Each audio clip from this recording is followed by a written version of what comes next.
करना पड़ेगा। भगवान की दया से हमारे घर में 5-5 अंडे हैं अब। रानू, तुम चिंता मत करो, मैं अपने बेटों के लिए मीठे मीठे दाने जमा करूंगा। पर अंडों के पापा, अगर अंडों में से बेटी हुई तो? चुप कर मनहूस रानू, जब बोलती हो गलत ही बोलती हो। जानता हूँ मैं, मेरे इन अंडों में सिर्फ बेटे ही होंगे। आज तक हमारे खानदान में कभी कोई बेटी हुई है क्या? अब तुम इन अंडों का ध्यान रखो, मैं तब तक दाना लेकर आता हूँ। इतना कहकर पापा चिड़ा दाना ढूंढने चला जाता है। 2 दिन बाद जब पापा चिड़ा दाना इकट्ठा करके घर लौटता है, अपने बेटों को देखकर वो बहुत खुश होता है।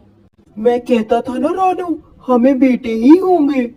मैं आज बहुत खुश हूँ रानू, हमारे खानदान की परंपरा बनी रही। हाँ मुन्नू के पापा, पर आप माने या ना माने, बेटियों का होना भी बहुत जरूरी है। अगर बेटियां नहीं होंगी तो बेटे पैदा ही कैसे होंगे? रानू, चुप कर जाओ तुम, अब मेरा अच्छा मूड तुम खराब मत कर देना। मैं ऐसा करता हूँ, सबको मिठाई बांट के आता हूँ। पता नहीं मुन्नू के पापा कब समझेंगे लड़कियों का होना घर में कितना शुभ होता है। कालू भैया, मिठाई खाएं मिठाई, मेरे घर 5 बेटे हुए हैं। अरे वाह वाह टोनी भैया, क्या खुशखबरी सुनाई है आपने। कबूतर चाचा, मैं पापा बन गया, मेरे 5 बेटे हुए हैं, आप मिठाई खाएं। इस तरह टोनी पूरे जंगल में मिठाई बांटता है। ऐसे ही समय निकल जाता है। अब रानू के बच्चों की शादी का वक्त आ जाता है। सुनिए जी, मैं सोच रही थी अब हम अपने बेटों के लिए बहू ले आए। हाँ रानू, तुम सही कह रही हो, मैं आज ही आसपास के गांव में अपने बेटों के लिए लड़कियां खोज कर आता हूँ। टुन्नू अपनी बहू की तलाश में निकल जाता है, पर सुबह से शाम हो जाती है और टुन्नू को कोई लड़की नहीं मिलती। वह थक हार कर घर लौट आता है। रानू, तुम बिल्कुल सही थी, मैंने कम से कम 50 गांव में पता कर लिया, पर कहीं भी कोई लड़की ही नहीं। आज मुझे पता लगा घर में लड़की का होना कितना जरूरी है। अगर लड़की नहीं होगी तो वंश कैसे चलेगा, और ये संसार बिना लड़की के खत्म ही हो जाएगा। मुझे माफ कर दो रानू, काश हमारे भी एक बेटी होती। इसलिए दोस्तों, बेटी और बेटा एक समान है।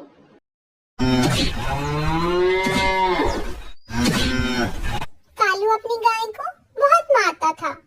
वो सारा दिन उसका दूध निकालता रहता था, फिर भी उसे बहुत मारता था। गाय अपने मालिक कालू से बहुत परेशान थी। उसे तो समझ ही नहीं आ रहा था कि वो क्या करे। मैं क्या करूं? मेरा मालिक मुझे बहुत मारता है, मैं सारा दिन उसे दूध देती हूँ, फिर भी वो मेरा खून चूसता है। लगता है मुझे यहाँ से भागना होगा, तभी मैं जिंदा बच पाऊंगी, नहीं तो किसी दिन इसकी मार खा खा कर मर ही जाऊंगी। यही सोचकर गाय बड़ी कोशिश कर कालू की बंधी रस्सी से अपने आप को छुड़ा लेती है। जोर लगाने पर रस्सी टूट जाती है और गाय भागकर जंगल की ओर निकल जाती है। कालू से भागते भागते वो घने जंगल में पहुंच जाती है। तभी उसके पाँव में एक कांटा चुभ जाता है, जिससे वो एक जगह पर बैठ जाती है। गाय दर्द में चिल्लाने लग जाती है। मदद करो, कोई मेरी मदद करो, मैं बहुत दुखी हूँ, मुझे चोट लगी है, मुझे बहुत दर्द हो रहा है, कोई तो मेरी मदद करो। बेचारी गाय बहुत तकलीफ में थी, पर उसकी कोई आवाज भी सुन नहीं पा रहा था। तभी वहां से एक चिड़िया गुजरती है, जिसका नाम रानू था। वो गाय की आवाज सुनकर गाय के पास आ जाती है।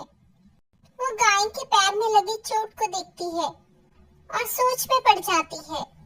चिड़िया, मेरी मदद करो, मेरे पैर में कांटा चुभ गया है, प्लीज मेरा ये कांटा निकाल दो।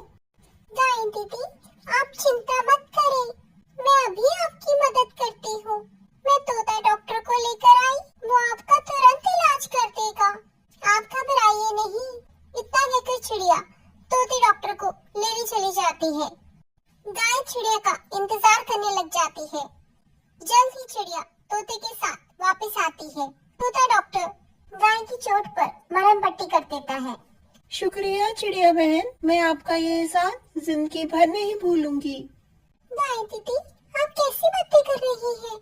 इसमें एहसान कैसा? पर आपको अभी कहीं नहीं जाना चाहिए। आप कुछ दिन मेरे साथ रह लीजिए। जब तक आप पूरी तरह ठीक नहीं हो जाती, मैं आपको कहीं नहीं जाने दूंगी। ठीक है चिड़िया बहन, जैसा आप कहती हैं मैं वैसा ही करूंगी। चिड़िया और गाय एक साथ रहने लग जाते हैं। चिड़िया गाय की बहुत सेवा करती है और कुछ ही दिनों में गाय बिल्कुल स्वस्थ हो जाती है। दूसरी तरफ कालू बहुत परेशान था क्योंकि ना ही उसे अब पीने को दूध मिलता, ना ही वो दूध ग्राहकों को बेच पाता। पता नहीं ये गाय कहाँ चली गई है मुझे छोड़कर। एक बार मुझे मिल जाए, बताऊंगा मैं उसे अच्छे से। ऐसी पिटाई करूंगा कि भागने का कभी वो सोचेगी ही नहीं। यही सोचकर कालू पूरे जंगल में चक्कर निकालने लग जाता है। सब पक्षियों से वो अपनी गाय के बारे में पूछता है। वो तोता डॉक्टर के पास भी जाता है, पर तोता डॉक्टर उसे गाय के बारे में नहीं बताता और जल्द से वो चिड़िया को संदेशा देता है। चिड़िया बहन, कालू अपनी गाय को ढूंढ रहा है। आप इसे जल्द से छुपा लें, नहीं तो फिर से वो इसकी पिटाई कर देगा। आप ठीक कह रही हैं तोता डॉक्टर। तोता और चिड़िया बात कर रहे होते हैं, तभी कालू वहाँ पे आ जाता है। अपनी गाय को देखकर वो खुश हो जाता है। मेरी गाय मिल गई मुझे। चिड़िया बहन, ये तो मेरी गाय है, ये आपके पास कैसे? हाँ कालू भैया, ये आप ही की गाय है जिसको आपने मार मार कर अधमरा कर दिया। अब ये आपके पास नहीं लौटना चाहती, ये जंगल में आजाद घूमना चाहती है। ये कैसी बातें कर रही है चिड़िया बहन? ये मेरी गाय है, मैंने इसको चारा खिलाया, इसका इतना ध्यान रखा। ये अब मेरे साथ ऐसा नहीं कर सकती। वाह कालू भैया, आपको ये तो याद है कि आपने इसको चारा खिलाया, पर आपको ये नहीं याद आपने इसको कितने डंडे मारे। वो तो चिड़िया बहन, गाय को डराने के लिए मुझे करना पड़ता है। ये मेरी गाय है, मैं इसे बिल्कुल नहीं छोड़ूंगा। इतना कहकर कालू जैसे ही गाय को पकड़ने लगता है, गाय उसे लात मार देती है और कालू दूर जाकर पत्थर पे गिर जाता है, जिससे उसे काफी चोट आती है और उसे अपनी गलती का भी एहसास होता है। ये देखकर गाय खुश हो जाती है और वो चिड़िया को धन्यवाद कर जंगल की ओर निकल जाती है। इसलिए दोस्तों, पशु हो या इंसान, हमें सबके साथ अच्छा व्यवहार करना चाहिए।